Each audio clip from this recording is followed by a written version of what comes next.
caseworker, you're going to go to your client and go to forms and then medication. And on the third tab, you have the medication transfer history. So you can see all the medication transfers here. You can export those to a PDF, select whatever time frame you want. You could do for this month and then click generate. And it'll come up like this.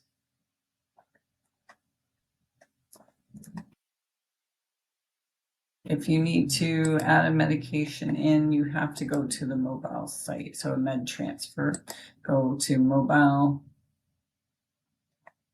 go to the child that you want to do the transfer for. Under the asterisk tab, the final arrows, click add new medication transfer. It'll come up with the date and the client, your name, your title, your signature.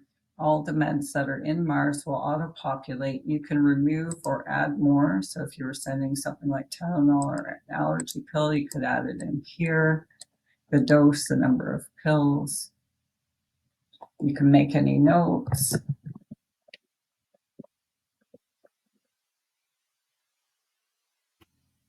Put the foster parent name or whoever you're transferring to and ask them to sign it on your phone. Click save. If you go back, it'll automatically save there. So if you don't click submit, it will stay there. So we'll go back under Beth, under the asterisk, under the transfer, and there it is there. You just need to scroll over, click edit. And then you can have them sign and submit. So you can create these ahead of time instead of doing it in the moment. And then when I go back to the child on my laptop, I'll be able to see the transfer there.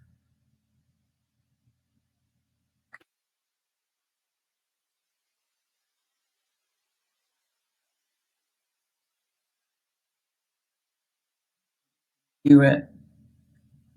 Download the single one if you want from here. You can also delete it, but you can't edit it. You have to impersonate someone if you needed to go in and do a transfer that someone forgot, but that would be hard to get the signature. So try to get people to do it in the moment, but you can go in and impersonate, say, your foster parent like this. Oops, it's a bad one to do. They have a learning plan. So go into, say, Jennifer, impersonate, go to their mobile app, click on the child, and Jay does not have any meds, so you can't transfer any. So you do have to enter in the medication for the child. If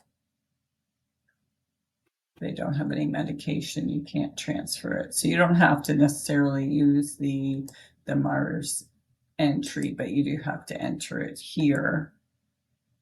So whatever is entered here that is active is what will go on the transfer form.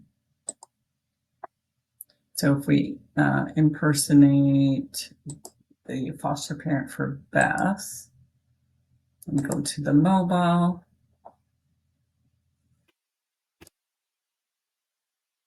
Beth, and the asterisk, then we transfer the two arrows, and then you can go in and impersonate the foster parent. So her signature would be in, the medication would be there.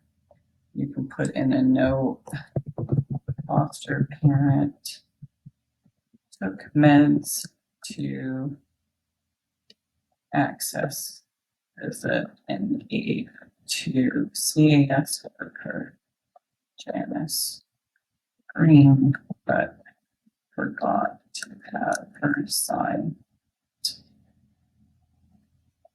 So Janice, CAS worker, unless you're going to see Janice and then you could have her sign it, you could create it then and backdate it. up here is the date selection. So if that happened, you know, say last month and it was forgot to sign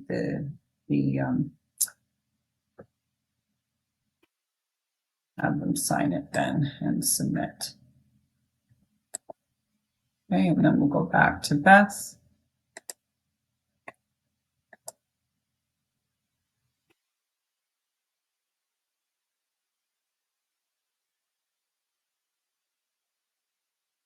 See that was done November 14th and it's in there. You could also put an X through the signature and put a note that they forgot to have it signed. So if you can't get it signed, but at least that transfer is noted in there. All right, so let me know if you have any questions. Thanks for your time.